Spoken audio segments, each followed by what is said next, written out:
is particularly important in the current climate.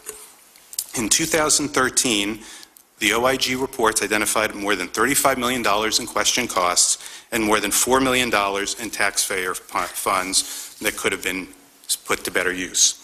The department must remain vigilant on the monies it gives to third parties, whether contractors or grants, and make sure that they demonstrate that the money, the value that's being received is worth the money that's being given out. Let me turn briefly now to two areas of our effectiveness that I'd like to address. Providing strong and independent oversight of the IG's ability of the IG to oversee the department is critical. For any oversight agency to be conducted effectively, we must have complete and timely access to all records in our agency's possession that we deem relevant to our ongoing reviews. This is the principle Congress codified in Section 6 of the IG Act. Most of our audits and reviews are conducted with full and complete cooperation from the department. However, there have been occasions when our office has had issues arise with timely access to certain records due to the department's view that access was limited by other laws. Ultimately, in each instance, the Attorney General or the Deputy Attorney General provided the OIG with permission to receive the materials, and they've made it clear they will continue to do so as necessary going forward.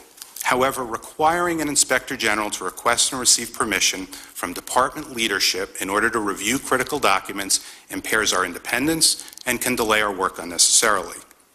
Stated simply, under the Inspector General Act, an Inspector General should be given prompt access to all relevant documents within the possession of the agency it is overseeing. Let me turn briefly to an issue, finally, that was discussed during my testimony before you last June.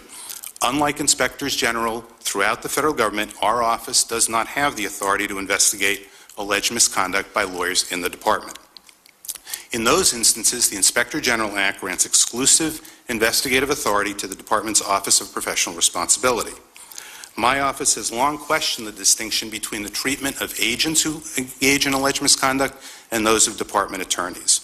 Last month, the independent, nonpartisan Project on Government Oversight issued a report that was critical of the OPR's lack of transparency and recommended that Congress empower our office to investigate misconduct by DOJ attorneys.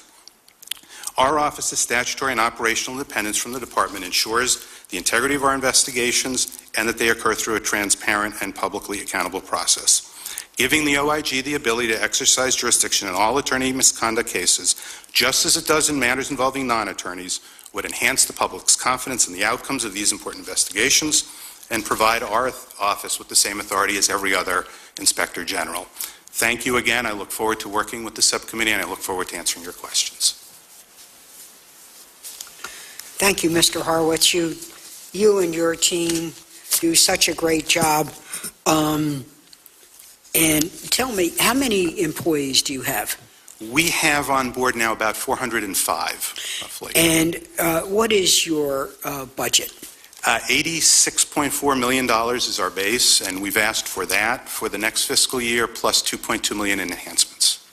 So it'd be $2.2 million more. Correct. Is that correct?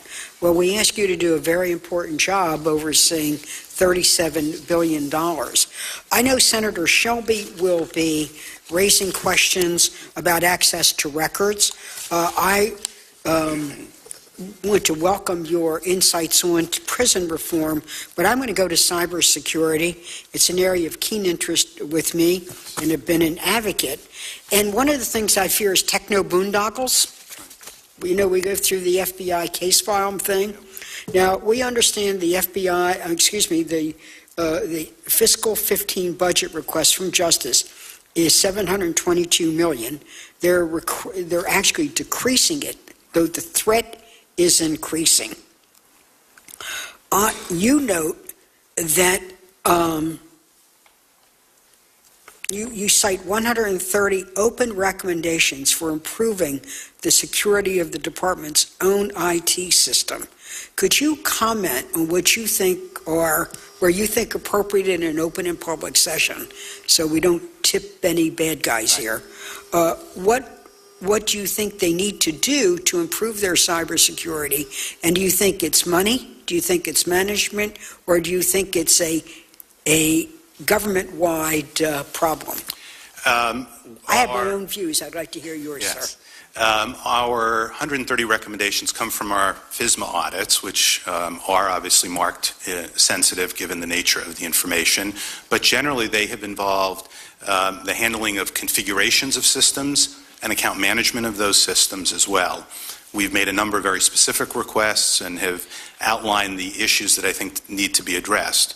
I think generally it is a function of both the needs, additional needs potentially for the systems, as well as the possibility of the requirement for additional personnel. We ourselves, for example, are struggling with both of those issues as well in a tightening budget environment, making sure we've got the right IT people as well as enough funding for the right systems. And so that's one of the things I've tried to do with our budget this year, is catch up essentially from where we fell behind over the last 2 years.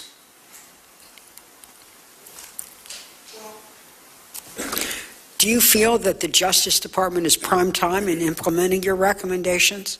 I think that in a number of areas, the department needs to do a better job in implementing the recommendations we make faster, and going and looking at them seriously and taking them seriously. We continue to push on that. The Attorney General and the Deputy Attorney General have supported that effort, and we will continue to press on that. So you feel you have the support. So again, I'll come back. Is it a resource issue? Is it a consistent resource issue? Senator Shelby, Graham, others have raised, sequester, Right. close, slam down and go shut down, furloughs. What's the issue here? That we can't hire tech people? I think it's probably a combination of both issues that you identified, that the needs continually change, they're continually evolving, technology is continually evolving, the threats are continually evolving, and that's one of the reasons, frankly, we've undertaken the next cyber initiative review, because Congress has given a substantial amount of money to the department to undertake that effort, and that is a very significant part of the department's budget and a critical part of dealing with threats going forward. Well, thank you. We could ask more, but I'm going to turn to Senator Shelby here. Thank you. Thank you, Mr. Inspector General. I appreciate the work you're doing, your dedication, and as the chairman said, we want to make sure you have the tools to do your job, because the Inspector General, whether it's in the Justice Department, whether it's in the Pentagon, or whether we created that position for a reason, Right. and so forth. You know this well. Do you believe that you, the Inspector General of the Department of Justice, should have to seek approval of the Attorney General to access grand jury documents or any documents relevant to ongoing investigations? I don't, Senator. It's inconsistent, in my view, with this. With your mandate, is it? Correct. And it's with the Because even though it's the Justice Department, but it could be any department, Correct. if you have to go to the head of the department, the secretary, Right. for example, a cabinet level position, to approve what you're seeking, it seems that could be, under dire circumstances, an impediment to doing your job. Well, and ultimately, that's correct. And ultimately, the letters that we've gotten from the Attorney General and the Deputy Attorney General giving us access have focused on a finding that the review is important to their oversight of the department. The Act sets it up such a way that the oversight decisions, I think, should be made by inspectors general, not by the secretaries or cabinet heads. Have you been basically, have you had unfettered access to relevant documents? With regard to certain records, we have only gotten them after the Attorney General and the Deputy General have made a After you had to jump through a lot of hoops, right? After we had to get a letter from them to the component informing them that they had the permission to give us the Do you know if your fellow Inspector General, say at the Department of State, the Pentagon, or Agriculture, or you name it, Commerce, do they have to jump through these hoops to do that?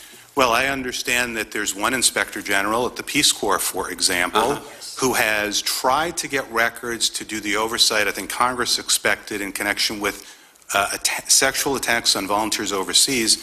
that has an opinion from her general counsel indicating that the IG Act does not give her authority to look at those records.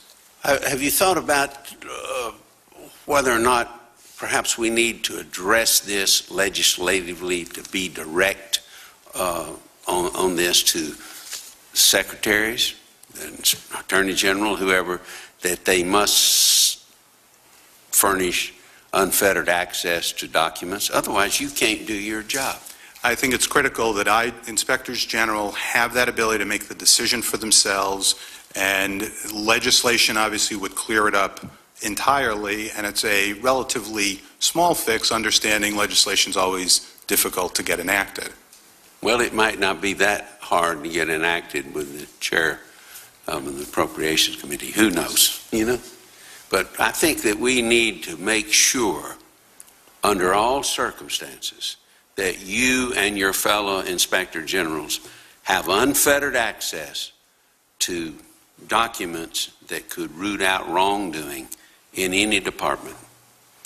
I couldn't agree more, Senator, and I think ultimately that what's set up now is who should make that decision. Should it be the Inspector General who decides what's relevant and what's needed? I think you're put there to do that job, and you're sworn oath to do that job. Thank you, Madam Chair.